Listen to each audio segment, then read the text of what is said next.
Sejarah Pura Mangkunegaran termasuk dramatis dan menakjubkan. Selama 16 tahun, Raden Mas Said Suryokusumo alias Pangeran Sambernyowo bergerilya dan menghadapi banyak perang sebelum akhirnya mendirikan Kadipaten Mangkunegaran pada tahun 1757.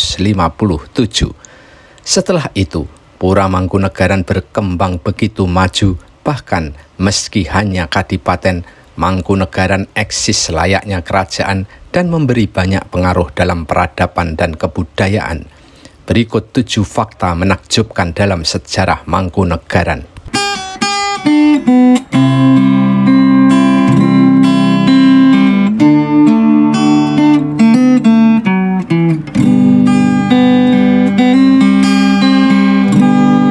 Fakta pertama, penyambar nyawa. Raden Mas Said merupakan anak Pangeran Arya Mangkunegara alias cucu Raja Mataram ke-8 Amangkurat IV. Ia terlahir sebagai petarung dan pejuang yang tak kenal takut. Bahkan saat usianya 14 tahun, ia sudah mengambil jalan gerilya karena merasa disingkirkan dari keraton dan ayahnya, Pangeran Arya Mangkunegara, dibuang ke Sri Lanka dan Cape Town, Afrika Selatan. Raden Mas Said sempat bergabung dengan pamannya, Pangeran Mangkubumi, untuk melawan VOC dan kekuasaan Pakubuwono II hingga Pakubuwono III. Namun, mereka akhirnya pecah. Lewat perjanjian Giyanti tahun 1755, Pangeran Mangkubumi mendapat separuh wilayah Mataram dan mendirikan Kesultanan Yogyakarta. Sedangkan Raden Mas Said terus berjuang sendirian, bahkan sempat dikeroyok 3 kekuatan, yakni VOC, Kasunanan Surakarta, dan Kesultanan Yogyakarta. Setidaknya ada 3 pertempuran besar yang dihadapi Raden Mas Said dalam melawan 3 kekuatan itu. Pertama di Desa Kasatrian dekat Ponorogo. Pasukan gabungan VOC, Kasunanan Surakarta, dan Kesultanan Yogyakarta menekan kekuatan Raden Mas Said dari berbagai sudut.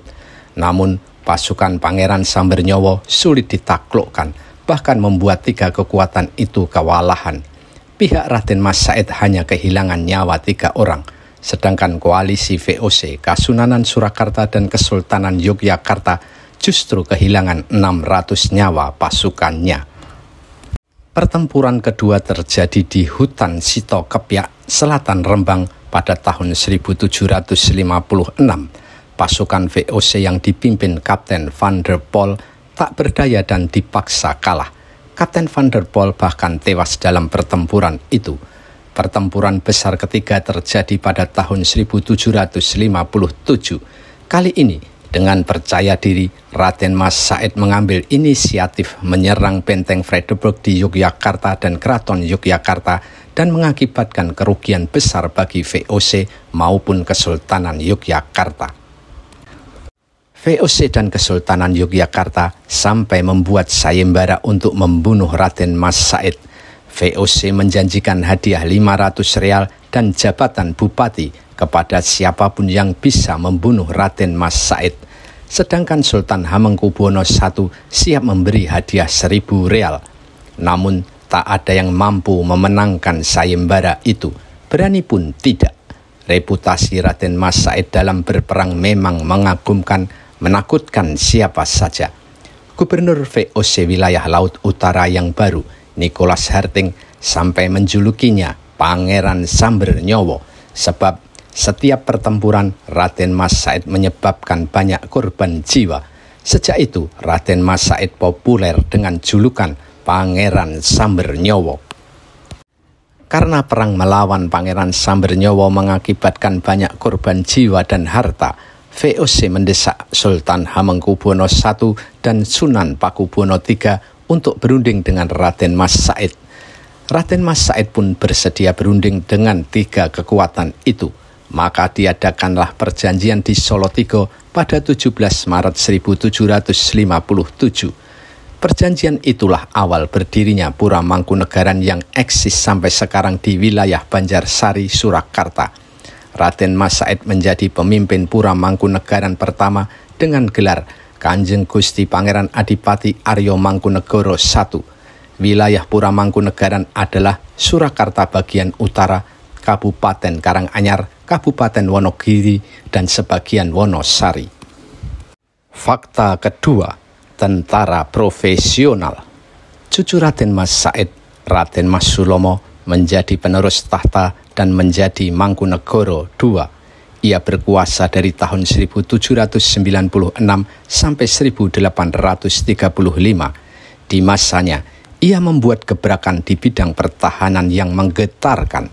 Mangkunegoro II membangun pasukan modern pertama di Jawa, bahkan Asia Tenggara.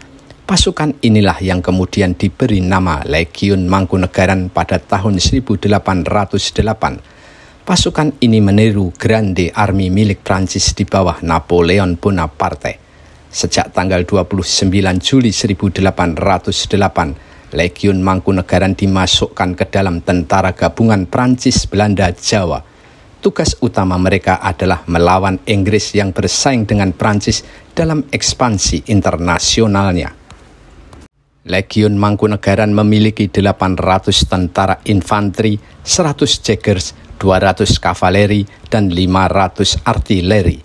Mereka terlibat melawan kehadiran Inggris ke Jawa pada tahun 1811.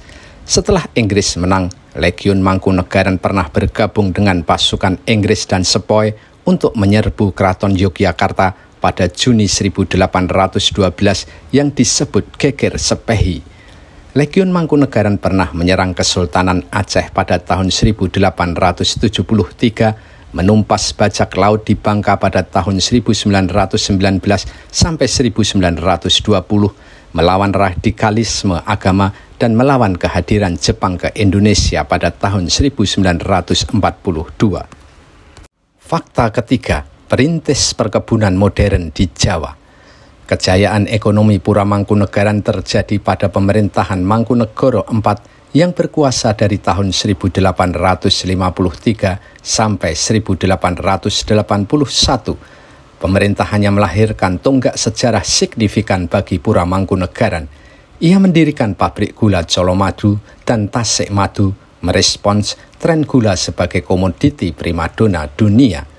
Pemerintahannya dikenal sebagai peletak dasar ekonomi perkebunan modern di Jawa. Tak hanya pabrik gula, ia juga mendirikan pabrik pengolahan nila atau indigo. Ia juga mengembangkan tanaman kina dan teh. Projo Mangkunegaran pun menjadi kota yang maju dan sejahtera. Utusan Kementerian Pendidikan Prancis di Saye-Cerne sampai menggambarkan Mangkunegoro IV sebagai raja terkaya di Jawa. Fakta keempat, mendirikan kantor pos. Di masa Mangkunegoro IV, komunikasi juga berkembang pesat. Ia mendirikan kantor pos yang layanannya menjangkau Belanda. Bahkan pada tahun 1876, ia juga membuka layanan telegram. Sehingga masyarakat sudah mulai lancar berkomunikasi jarak jauh, bahkan sampai ke luar negeri. Lahirnya kantor pos dan telegram itu memicu perkembangan bisnis sosial, politik, dan kebudayaan secara umum. Fakta kelima, melawan radikalisme agama.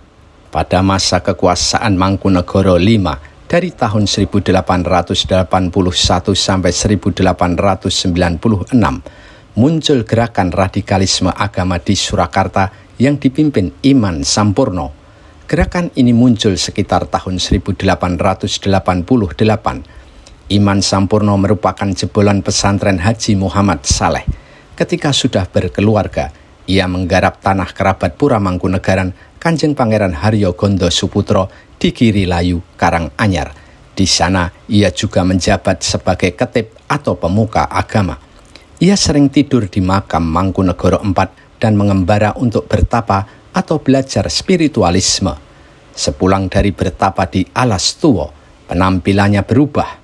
Ia menggunakan jubah putih dan mulai sering berceramah hingga pengikutnya semakin banyak. Iman Sampurno mengklaim sebagai satu-satunya ulama yang mengajarkan Islam secara benar. Ia mengubah namanya dari Iman Rejo menjadi Zainal Abidin Iman Sampurno. Bahkan ia menyatakan sebagai titisan Mangkunegoro IV. Iman Sampurno juga minta dipanggil sebagai Bendoro Raden Mas. Setiap orang harus mengangkat sembah jika berhadapan dengannya. Ia kemudian membentuk pasukan sendiri dan mengangkat kakaknya, Nito Menggolo, sebagai panglima.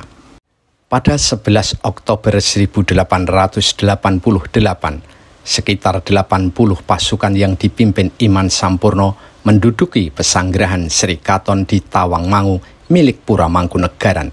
Lalu Iman Sampurno menyatakan sebagai satu-satunya gusti atau penguasa yang harus diakui. Pada tanggal 12 Oktober, Legiun Mangkunegaran langsung menggerebek pesanggerahan yang diduduki Iman Sampurno dan pengikutnya itu. Iman Sampurno, istri dan anaknya, serta Panglima Nito Menggolo tewas. Sejak itu, kelompok radikalisme agama ini bubar. Fakta ke-6, pendiri radio pribumi pertama di Indonesia.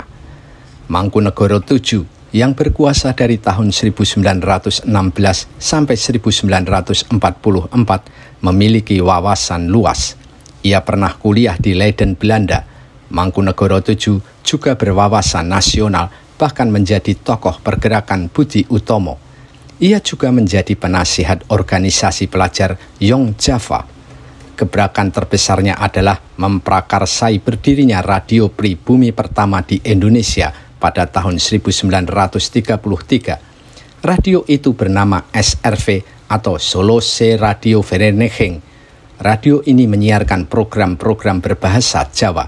Atas jasanya mengembangkan kebudayaan Jawa, ia dianugerahi penghargaan Bintang Budaya Parama Dharma oleh pemerintah Indonesia pada tahun 2016.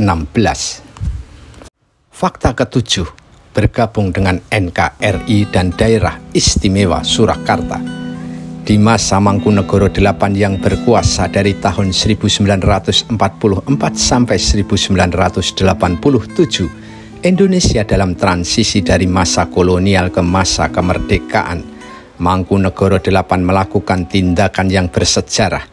Bersama Susuhunan Pakubuwono XII pada tanggal 18 Agustus 1945, mereka mengirim telegram kepada Presiden Soekarno memberi selamat atas kemerdekaan Indonesia.